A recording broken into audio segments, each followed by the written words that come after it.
Nueva Zelanda, también conocida como Tierra de la Nube Blanca, es un país ubicado en el suroeste del Océano Pacífico. Está compuesto por dos islas principales, siendo su capital la ciudad de Wellington, ubicada en la isla del norte. Esta tierra de bellos y mágicos paisajes es reconocida a nivel mundial por ser el último país en ser habitado por los humanos. También fue el primero en aprobar el voto electoral de la mujer en 1893, y fue aquí donde se filmó la saga de la exitosa película El Señor de los Anillos. En estas islas, rodeadas por las aguas del Océano Pacífico, existen una gran variedad de casos vinculados al fenómeno ovni que van desde lo más real y tangible hasta lo más fantástico e inimaginable. Uy.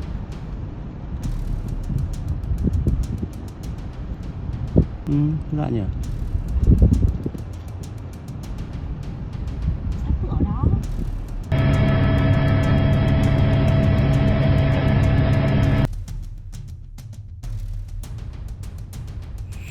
En el episodio de hoy, veremos el caso de una oleada ovni ocurrida en 1909, hasta el encuentro de un equipo de periodistas con una serie de extrañas luces en el cielo mientras volaban sobre la ciudad de Kaikoura y la grabación que hicieron de estos objetos.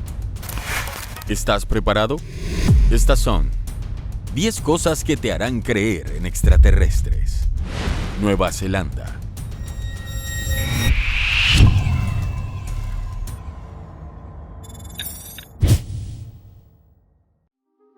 Número 1. Las esferas de Moeraki. Uno de los grandes enigmas que tiene este bello país son las llamadas esferas de Moeraki, ubicadas en la playa de Koekoe, en la isla sur. Estas enormes piedras, que pueden llegar a medir hasta 3 metros de diámetro y pesar hasta 7 toneladas, sorprenden no solo por su forma redondeada, sino también por su superficie, pues algunas son sumamente lisas, mientras que otras presentan unas líneas que hacen recordar al caparazón de una tortuga. Pero, ¿cuál es su origen? Según las leyendas de los maoríes, que es el pueblo que habitaba estas islas antes de la llegada de los europeos, las esferas de Moeraki son piedras sagradas que se formaron a partir de unas calabazas, papas y canastas, que se perdieron al naufragar una canoa que transportaba a los antiguos antepasados de esta tribu. Sin embargo, la ciencia nos dice que estas piedras se habrían formado hace 60 millones de años en el fondo del mar y que su forma redondeada se debe a un proceso de erosión ocurrido a través de los siglos. Estas bolas esféricas que vemos en la playa de alguna manera han sido creadas por la naturaleza. Mucha gente piensa que deben ser hechas por el hombre, pero no es cierto, en realidad se han formado de forma natural. Cuando miramos la parte trasera de la playa, podemos ver estas rocas emergiendo del acantilado y de una capa de lutita. Esta lutita tiene unos 60 millones de años y fue depositada en el fondo del océano, donde fue enterrada lentamente por más sedimentos acumulados encima, hasta que estuvo a unos 500 metros de profundidad debajo de la superficie del fondo marino.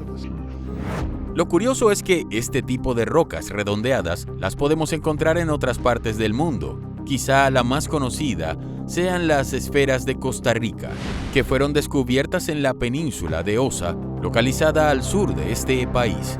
En total, son más de 500 petroesferas descubiertas y cuyas dimensiones pueden ir desde 10 centímetros de diámetro hasta superar los 2 metros y pueden llegar a pesar hasta 16 toneladas.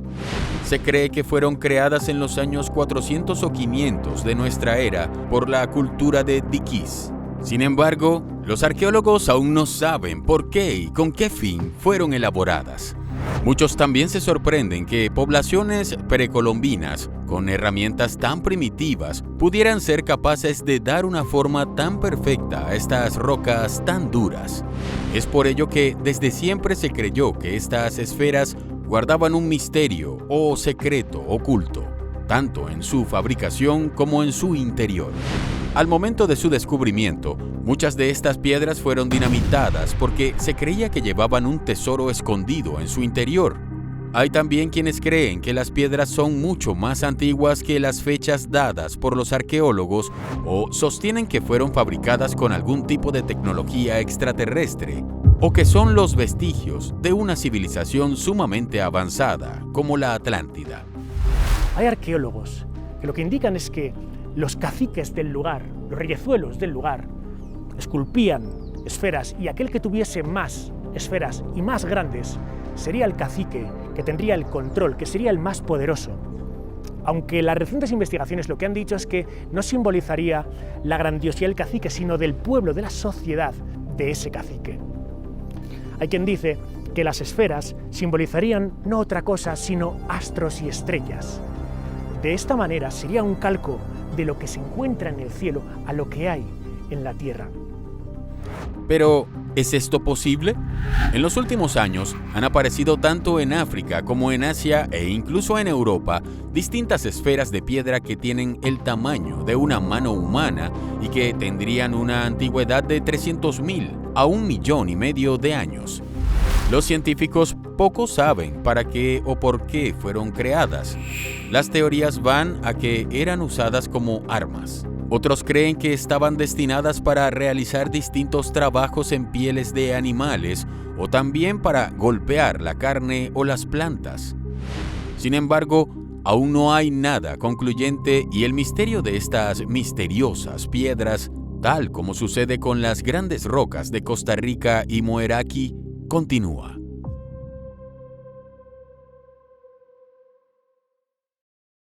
Número 2. Los pequeños dirigibles de 1909. Se conoce como oleada ovni al avistamiento masivo de objetos de origen desconocido en un tiempo determinado que pueden ser días, semanas, meses o incluso años. El caso siguiente quizás sea una de las oleadas ovni más antiguas de las que se tenga conocimiento. Desde mediados de junio hasta principios de septiembre del año 1909, los diarios neozelandeses reportaban constantemente la observación de extraños objetos sobrevolando sus pueblos. Muchos testigos los comparaban con dirigibles. El fenómeno comenzó en el extremo sur del país y luego se extendió hasta el norte. El 11 de julio de 1909, entre las 10 y 11:30 de la noche, 3 testigos de la ciudad de Stirling, ubicada en el sur de Otago, estaban en la estación del tren cuando vieron sobre una colina una luz volando en el cielo. Al principio pensaron que se trataba de un meteorito, pero luego la luz incrementó su luminosidad y cambió varias veces de trayectoria. Los testigos dicen que la luz se movía con gracia, como si se tratara de un pájaro en pleno vuelo. El 24 de julio, 6 niños que se encontraban jugando en la playa de Kaka Point, en Southland, en la isla sur, vieron un enorme objeto luminoso que se movía en el cielo y que parecía querer aterrizar en la zona. La luz que emitía era tan potente que alumbraba algunas cabañas del lugar. Luego, el objeto desapareció. Los testigos afirmaron que la nave era tan grande como una casa. Un día después, el domingo 25, alrededor de las 8:30 de la noche, otro objeto volador fue visto por el señor George Smith y el señor Poulter en la ciudad de Kaitangata. El señor Smith declaró que aquella era una nave de gran tamaño, de color oscuro, con un faro muy potente en su estructura y 2 luces más pequeñas a los lados. Ese mismo día, un corresponsal del diario The Free Press de la ciudad de Clutha informó que un dirigible había aterrizado en Port Molyneux y que algunos de sus ocupantes, que parecían ser japoneses, descendieron de la nave y que entablaron una conversación con él. El 30 de julio, en la localidad de Gore, alrededor de las 5 de la mañana, 2 hombres vieron una nave con forma de disco que descendió en el campo. A pesar de la neblina, los testigos pudieron ver la figura de 2 tripulantes humanoides que se encontraban dentro de una cúpula transparente. Luego, la nave dio vueltas y se elevó rápidamente para luego desaparecer en el cielo. Un día después, el 31 de julio, en Greenvale, en la región de Southland, en las primeras horas de la mañana, un peón de una granja alimentaba a los caballos cuando escuchó un extraño zumbido que incluso asustó a los animales. Al mirar al cielo, vio un enorme dirigible de unos 45 metros de largo, que tenía luces tanto delanteras como traseras y que se movía a gran velocidad. A los pocos segundos, la nave desapareció. Si bien muchos testigos compararon estos objetos con dirigibles, según investigadores, en esa época había solo 27 dirigibles volando en el mundo, y ninguno de ellos lo hacía en Nueva Zelanda. Es muy probable que las personas y los medios de la época hayan usado la palabra dirigible, tal como hoy usamos la palabra dron o globo meteorológico, para tratar de explicar este fenómeno. Los casos de avistamientos ovnis dejaron de reportarse de pronto en septiembre de ese año. ¿Qué sobrevoló las islas de Nueva Zelanda durante esos 3 meses? Número 3. Fotografías históricas. Por suerte, con el desarrollo de la tecnología y la investigación de máquinas como las cámaras fotográficas, con el tiempo fue posible registrar la aparición de estos objetos no identificados en los cielos del mundo. Son miles las pruebas que se han recopilado y que muestran con claridad la existencia de este fenómeno. En este caso, Nueva Zelanda no es la excepción. Una de las más importantes fotografías de este país fue tomada por 2 miembros de la Fuerza Aérea Neozelandesa. La imagen fue analizada por diversos especialistas y fue considerada como inescrutable, es decir, misteriosa o enigmática. Se sabe que la foto se realizó en las primeras horas de la mañana del 27 de octubre de 1979, cuando los militares iban a bordo de un avión que sobrevolaba la isla de Motunau. Lo curioso es que los pilotos no se percataron de la presencia del ovni sino hasta que revelaron el rollo. En la imagen pueden verse varias luces rodeando el borde de lo que parece ser un objeto muy largo con forma de disco. Otra imagen extraña fue la tomada por Aaron Sherwood en abril del 2011 en la localidad de Hawera, en la región de Taranaki, en la isla norte. Sherwood estaba parado en la entrada de su casa cuando, de pronto, casi a las 9 de la noche, vio en el cielo una gran bola de fuego. Al fijarse bien, pudo notar que en aquella llama parecía estar oculta una especie de estructura de forma piramidal que terminaba con la parte superior redonda. El testigo llamó entonces a su esposa e hijos para que vieran el objeto. En ese momento, el ovni voló sobre la casa de unos vecinos y apagó su fuego, y comenzó a aparecer alrededor de él un gran anillo rojo. En la imagen puede verse la intensidad de la luz del objeto y el resplandor que dejó su movimiento en el cielo. Otra fotografía interesante fue tomada en la ciudad de Wellington el 17 de julio de 2008 por un testigo de nombre Jonás, quien señaló que vio junto a su esposa un objeto volando a muy baja altura. En un principio pensó que se trataba de un avión, pero cuando lo observó con detalle, notó que se trataba de una nave extraña, así que quiso tomar más fotografías, pero cuando iba a realizar la 4ª toma, el ovni ya había desaparecido, sin hacer ningún tipo de ruido ni dejar algún rastro. Por último, el 28 de agosto de ese mismo año, Peter Hackett estaba tomando fotografías de una puesta de sol en Waikari, en North Canterbury, cuando, sin pensarlo, capturó la presencia de una nave. Número 4. El avistamiento de la familia Tew. El 12 de julio de 1981, la vida de la familia Tew cambiaría para siempre. Lo que parecía ser un tranquilo viaje de regreso a casa se convertiría en un peligroso encuentro con un objeto volador desconocido.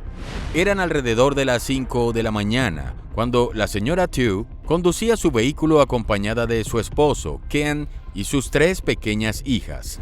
Ellos iban por la carretera White Toy Road rumbo a su hogar ubicado en el pueblo de Temuka, en Canterbury. Todo transcurría con normalidad cuando, de pronto, una de las niñas llamó la atención de su padre, preguntándole sobre un objeto extraño que veía en la carretera. Fue entonces que la pareja de esposos vio un objeto volador rodeado de varias luces multicolores que se encontraba a unos 100 metros de distancia de su automóvil. Según las descripciones dadas por la familia, el objeto tendría casi 10 metros de largo, 4 de alto, y estaba rodeado de muchas ventanas. Al ver esto, la señora Chu decidió acelerar para perder de vista al objeto, pero este los seguía, lo que les hizo pensar que se trataba de una nave controlada por algún tipo de inteligencia. Pero, ¿qué era esta extraña nave? Debido a su forma y la intensidad de las luces que rodeaban el artefacto, descartaron que se tratase de algún tipo de avión o aeronave conocida en ese entonces. Además, el objeto presentaba detalles curiosos como una especie de estructura con la forma del número 8 que parecía estar fuera de la nave y una cola detrás del artefacto con forma de abanico de color rojo. Después de varios minutos de persecución, el ovni de pronto alzó vuelo y se dirigió de manera muy veloz hacia el este. Fue tan increíble la aceleración del objeto que para los Chu parecía como si se hubiera transportado de un punto a otro. Lo curioso es que poco tiempo después, un misterioso hombre que se identificó como un investigador de la ciudad de Christchurch se presentó tanto en la casa de la familia como en sus lugares de trabajo. Su intención era conocer cada detalle de aquel avistamiento, pero la forma de comportarse de aquel hombre le llamó la atención a los Chu. Por ejemplo, cuentan que solía beber las tazas de té hirviendo de un solo trago. También que solía leer las páginas muy rápido, como si las escaneara. Pero lo que más impresionó a la familia fue que el sujeto conocía el nombre de la mascota de la casa, sin que nadie se lo dijera. Otro avistamiento de carretera le sucedió a Susan Hansen, una noche de 1978. Ella iba junto con su esposo por una carretera en Gosborn, cuando de pronto vieron una luz muy brillante que iluminó todo el valle que tenían a su alrededor.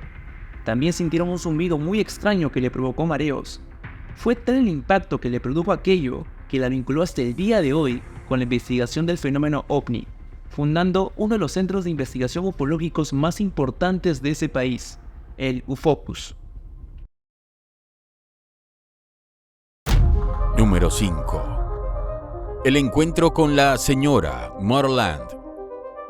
El siguiente es uno de los casos más populares de la ufología neozelandesa, no solo por la cantidad de elementos que tuvo este avistamiento, sino porque fue investigado por las Fuerzas Armadas y policiales de este país.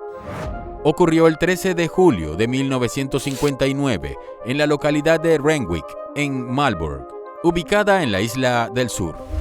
Eran las 5:30 de la mañana cuando la señora Eileen Moreland, quien era auxiliar de enfermería, se disponía a iniciar sus labores cotidianas en una granja de su propiedad. Una de las primeras tareas que debía realizar ese día era ordeñar las vacas. Mientras recorría el campo para reunir a los animales, vio en el cielo una extraña luz verde que resplandecía entre la densa capa de nubes que estaba formada sobre el lugar.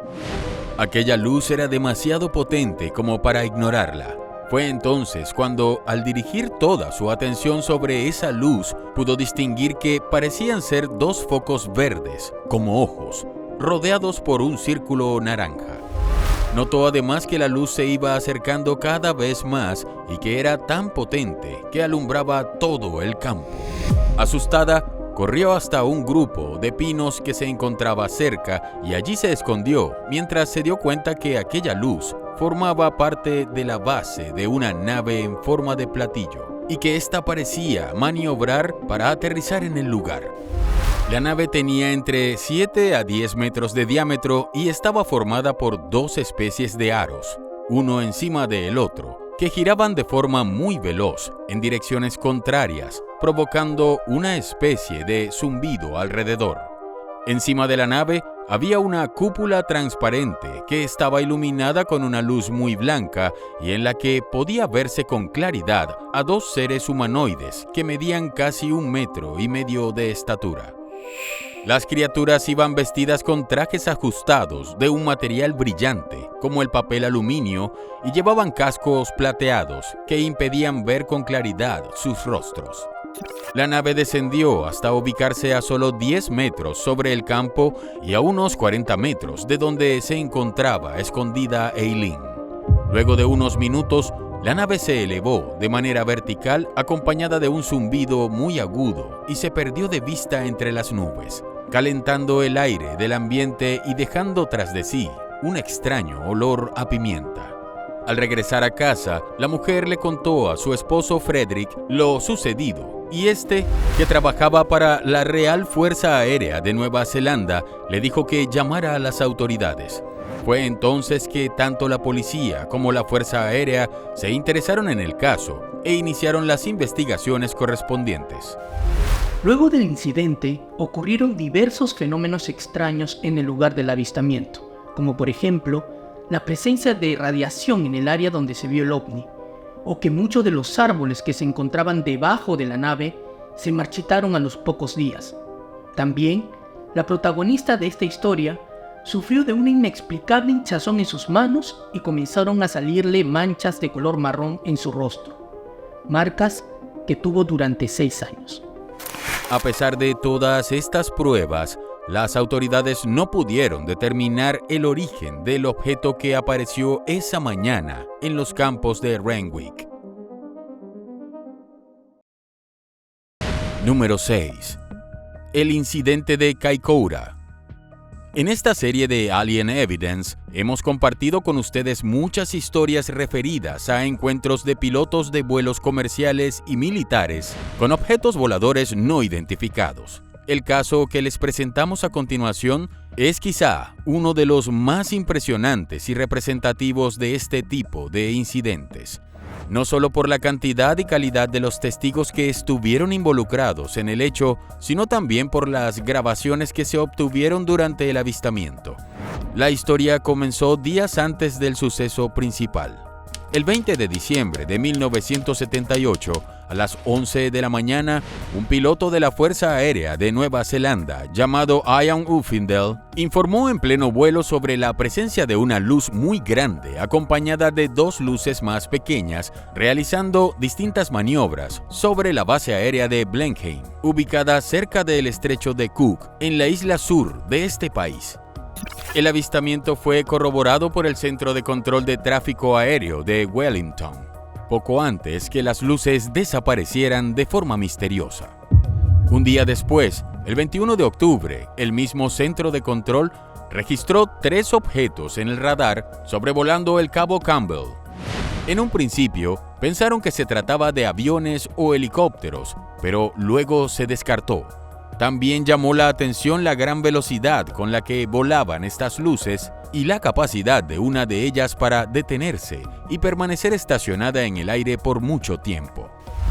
Teniendo en cuenta todos estos antecedentes, los periodistas de Canal Cero de Australia, el reportero Quentin Fogarty, el camarógrafo David Crockett y su esposa, la operadora de la grabadora de sonido Nairi Crockett, decidieron sobrevolar la zona del estrecho de Cook para ver la posibilidad de cruzarse con estos misteriosos objetos.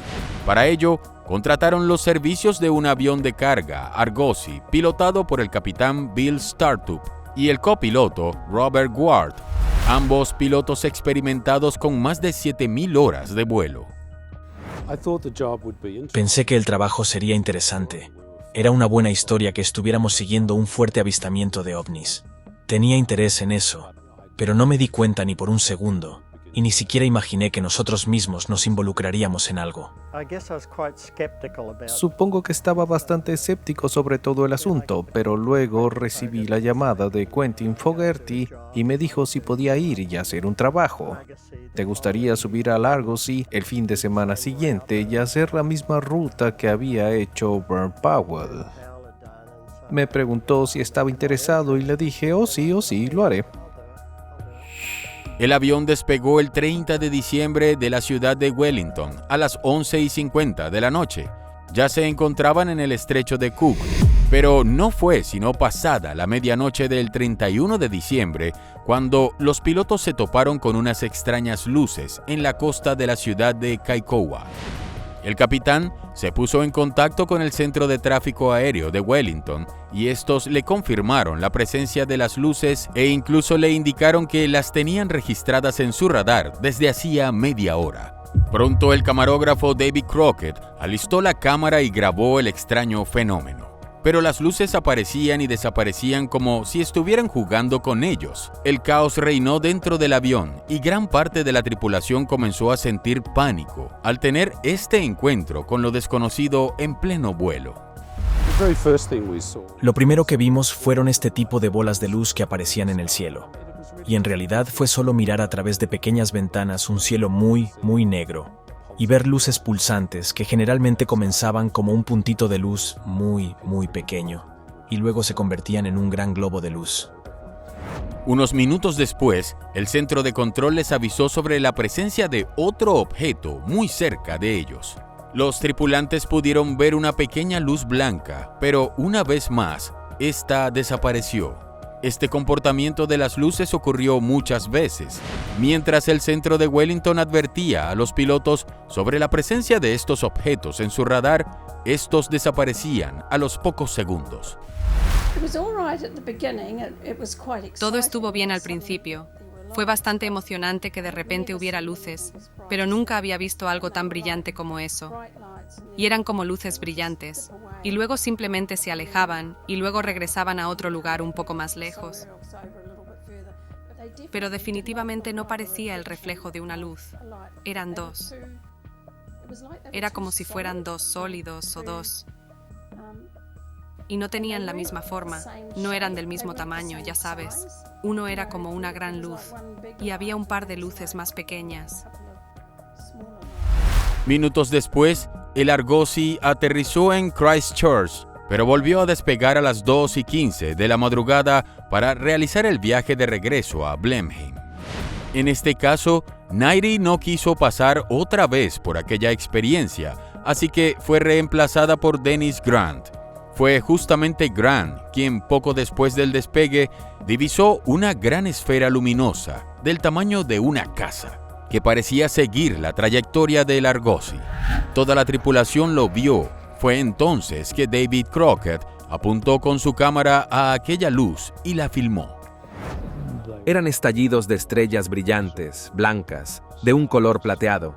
Lo que era inusual era que subían y bajaban verticalmente, probablemente 6, 7, tal vez incluso 8,000 pies, a un ritmo que en mi opinión les impedía hacer algo conocido como helicópteros o lo que fuera. Y era un objeto que siempre he descrito como una naranja aplastada. Era de color naranja, pero en lugar de redondo era más elíptico. Para mí este fue el fenómeno más visual e interesante que jamás haya visto. La tripulación aterrizó en Blenheim a las 3 de la madrugada. Las grabaciones del equipo del Canal Cero pronto dieron la vuelta al mundo. Tanto la Fuerza Aérea de Nueva Zelanda como la policía dieron varias explicaciones a estos avistamientos. Dijeron que se trataba del planeta Venus, de meteoritos, luces de la ciudad e incluso faros de unos botes. También se dijo que pudieron ser las luces de otros aviones, algo que se descartó porque esa madrugada el avión Argosy era el único que volaba en la zona. También se dijo que pudo tratarse de una falla técnica de los radares del centro de control, algo que también se rechazó porque luego se pudo comprobar que los equipos se encontraban en buenas condiciones. Hasta el día de hoy, el incidente de Kaikoura sigue siendo un caso abierto dentro de la ufología de Nueva Zelanda y el mundo. Número 7. Cazadores cazados. Además de los importantes avistamientos de ovnis ocurridos en este país, también existen historias en que personas se han topado con criaturas que no parecen ser de este mundo.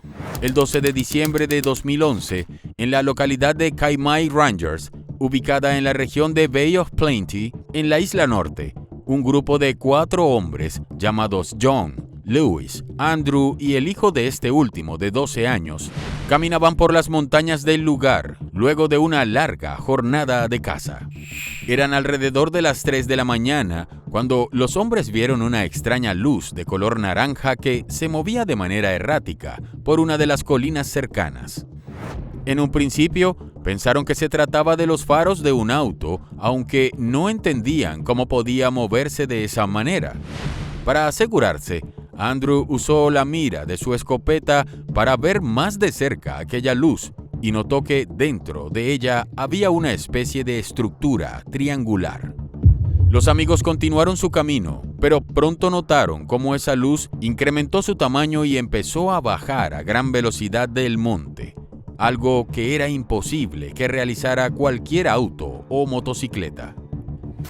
Extrañados por lo que veían y pensando en su seguridad, decidieron apresurar el paso y tomar el camino que los llevaría hasta el vehículo con el que habían llegado al bosque. A los pocos minutos, uno de los amigos, John, notó detrás de unos árboles, a unos 80 metros de donde ellos se encontraban, un resplandor de color naranja. Luego de avisar a sus compañeros, todos sintieron cómo el ambiente se llenaba de un olor insoportable, como de huevos podridos. Los cazadores se alejaron de esa zona, pero parecía que aquella luz los seguía, y peor aún, parecía que cada vez estaba más cerca de ellos. Pronto, los hombres vieron que la luz ahora estaba a solo 15 metros de distancia. Los cazadores decidieron entonces huir del lugar. Se sintieron como la presa que debía escapar de un cazador que no podían reconocer. A pesar de sus esfuerzos, la luz naranja apareció nuevamente, pero esta vez estaba a solo 5 metros de distancia. Fue en ese momento en que la luz disminuyó su brillo y los hombres pudieron ver con claridad detrás de ella la estructura de una nave poco más grande que un vehículo, que no tenía ventanas y que flotaba a menos de 1 metro del suelo. También observaron que el objeto tenía forma de cono, pero con una parte superior plana y rectangular, rodeada por luces de diferentes colores. Además, notaron que su superficie era metálica y muy reflectante, tanto que a pesar de la noche podía verse el reflejo de los árboles que lo rodeaban. La nave entonces comenzó a moverse por todo el campo cercano mientras hacía un ruido como el de una aspiradora. Era como si buscara algo, pero a la vez parecía querer bloquearle el camino de escape a los cazadores. Los hombres decidieron rodear al niño para protegerlo mientras buscaban la manera de escapar del lugar. Al cabo de unos segundos de verdadero pánico, las luces de la nave se apagaron y el objeto desapareció para aparecer luego a unos 300 metros de donde se encontraba el grupo. El grupo aprovechó esto para huir rápidamente por el camino que los llevaría hasta la camioneta en la que habían venido. No obstante, mientras huían, John vio una luz blanca, como un resplandor muy fuerte, de unos 10 a 15 centímetros de altura, que descendía del cielo hasta ubicarse a 1,5 metros del suelo. La luz entonces comenzó a avanzar hasta llegar a unos 4 metros del grupo. John decidió encender su linterna y todos pudieron notar la figura de un ser humanoide, luminoso, con una cabeza alargada, casi rectangular, que parecía tener manchas oscuras en sus mejillas. Su cuerpo era también blanco, aunque tenía algunas manchas grises en su piel. Al grupo le dio la sensación de que la figura estaba desnuda. El humanoide movió entonces la cabeza como si intentara ver con mayor claridad a las personas que tenía delante. Luego de todo lo que habían pasado, los hombres decidieron no hacer frente a esta entidad y huyeron hasta llegar a su vehículo. La investigadora Susan Hansen y el equipo de Ufocus que investigó este caso cuentan que entrevistaron a los testigos de forma separada y que no hubo mayores contradicciones de sus relatos. También se evidenció el nerviosismo, estrés y miedo que sentían al describir sus encuentros, tanto con el ovni como con aquella criatura a la que solamente se referían con el nombre de eso. ¿Qué buscaba y cuál era la intención de aquella nave? ¿Quiso acosar a los cazadores o solo estaba explorando la zona? ¿Y qué era esa criatura luminosa en mitad del bosque? Número 8. ¿Aterrizaje en Nagatea? Otro hecho que concitó la atención de los medios de prensa locales fue el misterioso suceso ocurrido en 1969 en una granja de la localidad de Nagatea, ubicada en la isla norte de Nueva Zelanda. El 4 de septiembre, el granjero Bert O'Neill salió a inspeccionar su granja cuando notó que muchos de sus árboles de manuka, una planta originaria del lugar, habían muerto y estaban cubiertos por una extraña mancha de color blanco o plateado. Lo curioso también fue que esta vegetación muerta formaba un círculo de casi 1,5 metros de circunferencia y dentro de él, en el suelo, habían 3 marcas muy profundas y claras con forma de V, dando la impresión que un objeto muy pesado y con 3 largas patas, a manera de trípode, se hubiera posado en el lugar. En todos los años que poseía estos campos, O'Neill nunca había visto algo así. Hacía meses que no revisaba su campo, que no había echado en el lugar ningún tipo de herbicida o químicos que pudiera explicar el fenómeno. También resultaba inusual que solo estuviese afectada una parte específica del campo y no toda el área. Tampoco supo o pudo explicar cuál era el origen de las manchas blancas en las manucas o los agujeros en la tierra. Pronto, el hallazgo del agricultor llegó a oídos de periodistas locales, científicos e investigadores OVNI, que de inmediato se acercaron a la zona y difundieron la noticia por todo el país. Uno de los interesados fue el grupo de investigación OVNI de la Universidad de Auckland, que determinaron que el triángulo formado en la Tierra tenía 3 metros en cada lado y los agujeros tendrían 20 centímetros de profundidad. Además, descubrieron la presencia de quemaduras en la vegetación producida por radiación. ¿Qué fue lo que formó esta extraña huella en el campo del señor O'Neill? ¿Pudo acaso tratarse del aterrizaje de un ovni? Muchas de las muestras fueron analizadas por un respetado horticultor llamado John Stuart Menzies, quien en un principio, al oír las noticias, pensaba que la muerte de la manuka se debía al rociado de algún tipo de herbicida. Sin embargo, al analizar los restos encontrados en el lugar, cambió de opinión al no poder encontrar qué pudo haber provocado la muerte de los árboles. Según él, el fenómeno había sido producido por algún tipo de radiación de onda corta y alta frecuencia, quemando los manukas desde adentro hacia afuera. Aseguró que no conocía ninguna fuente terrestre de energía, como un meteorito o un rayo, que pudiera hacer eso, y consideró probable que una nave haya aterrizado en el lugar. Al final, el Departamento de Investigación Científica e Industrial de Nueva Zelanda concluyó simplemente que los árboles habían muerto debido a un hongo. Sin embargo, en su informe no mencionó la marca triangular halladas también en el campo. Algo similar ocurrió en la granja ubicada en King Country el 8 de octubre de 1969, cuando el dueño, el señor Charles Blackmore, descubrió en su campo un círculo perfecto de juncos y algas marinas de 1 metro de diámetro, aplanados y arremolinados en el sentido de las agujas del reloj, del que además desprendía un olor muy fuerte y desagradable. Tal como el caso anterior, la noticia llegó a los medios y fue bautizado como los círculos de Puketutu. Estas extrañas formaciones habrían aparecido hasta 2 veces en zonas cercanas, en enero y septiembre de 1970. Número 9. 10 días con extraterrestres. Alrededor del mundo son muchas las historias de personas que aseguran haber sido secuestradas por seres extraterrestres. Generalmente, estas abducciones suelen ser por un periodo corto de tiempo, en algunos casos, algunas horas. Sin embargo, el caso de Alec Newald sorprende no solo por la experiencia de abducción que vivió, sino porque afirma haber vivido con estos seres en su mundo por más de una semana. A mediados de febrero de 1989, Alec Newald salió de su casa ubicada en la localidad de Rotorua para dirigirse en un viaje por carretera hacia la ciudad de Auckland, en la isla del norte. En apariencia, no había pasado nada inusual durante el viaje. Sin embargo, Cuando Newald llegó a su destino, se sentía muy cansado. Tenía fuertes dolores de cabeza y la visión borrosa. Grande fue su sorpresa cuando se dio cuenta que habían pasado 10 días desde que salió de Rotorua.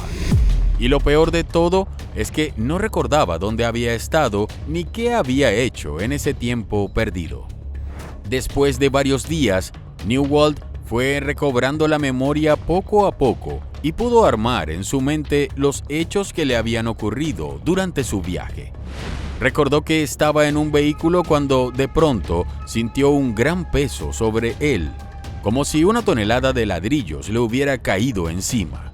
Estaba a punto de sufrir un terrible accidente y perder la vida cuando unos seres extraterrestres aparecieron y lograron sacarlo de su vehículo y llevarlo a su nave, salvándolo de una muerte segura.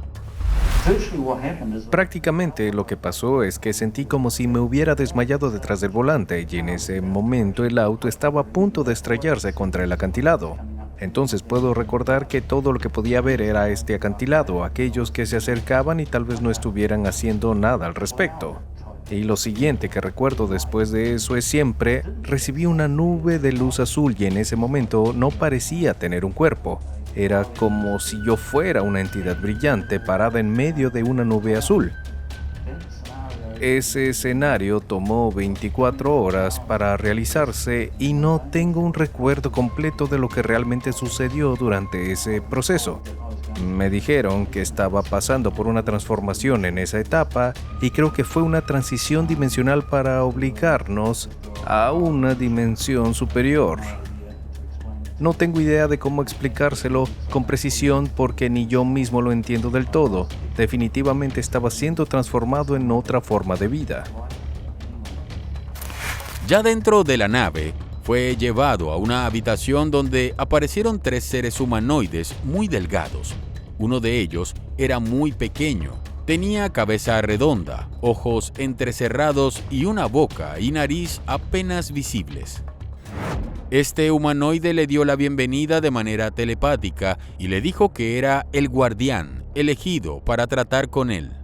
Luego, Newald fue llevado a otro mundo, a una ciudad enorme, muy limpia y ordenada. Gran parte de las casas tenían forma de pirámide y eran transparentes, pero también las había de forma circular o de tubo. El color dentro de los edificios era de un blanco perla con toques grises. Luego lo llevaron a una máquina que le fabricó un cuerpo para que pudiera sobrevivir en ese mundo. Según Alex, los extraterrestres usan estas máquinas para replicar los cuerpos humanos y así infiltrarse en la Tierra y pasar inadvertidos. También pudo ver naves que tenían un origen biológico y que podían ser manejadas a través de la mente. También dice que en vez de consumir alimentos, solían beber una sustancia parecida al oro monoatómico que se obtiene de las sales del océano. Fue en este lugar donde permaneció 10 días para luego volver a la Tierra. Su experiencia la contó en su libro, Coevolución, publicado en 1995.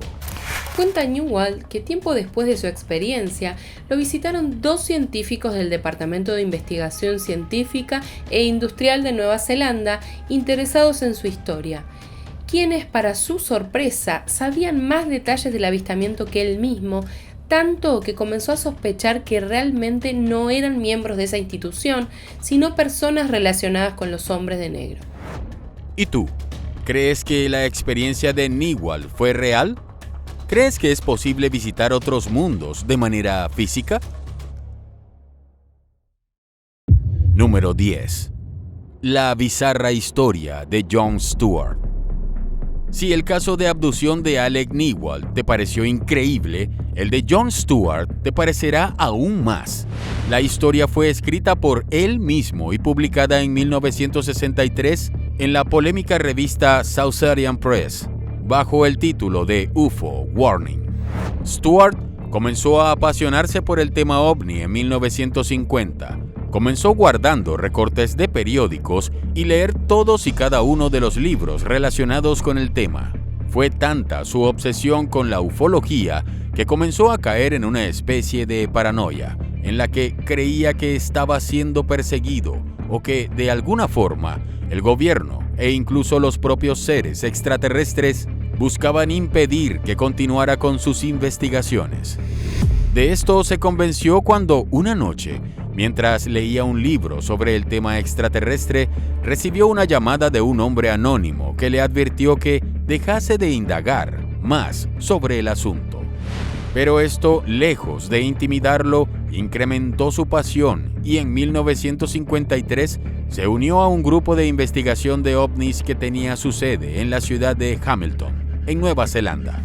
Sin embargo, discutió con algunos de sus miembros y decidió formar su propio grupo llamado Flying Saucer Investigator, o FSI, en el que solo se integró una joven llamada Doreen Wilkinson.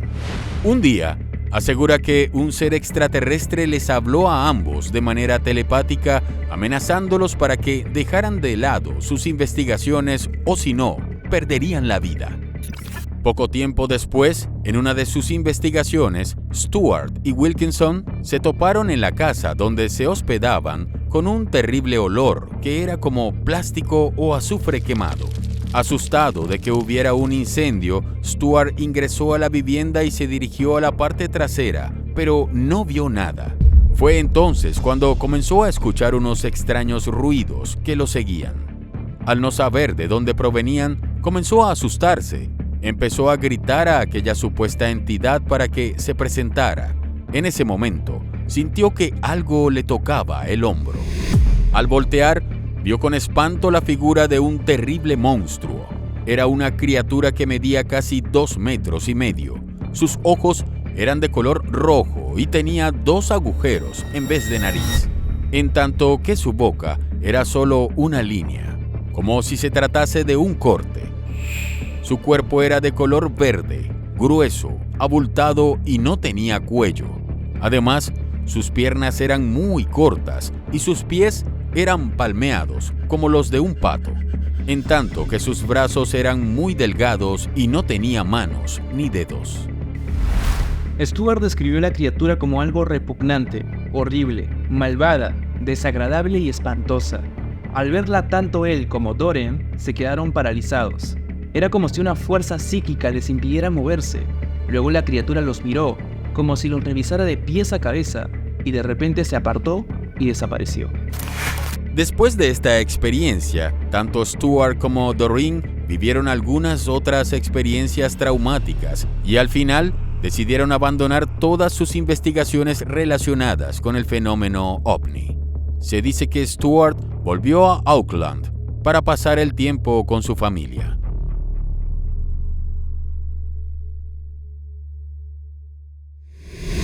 Este ha sido un vistazo de las increíbles historias registradas en Nueva Zelanda sobre encuentros con objetos voladores no identificados y seres extraterrestres. Déjanos en los comentarios qué país te gustaría que fuera nuestro próximo destino.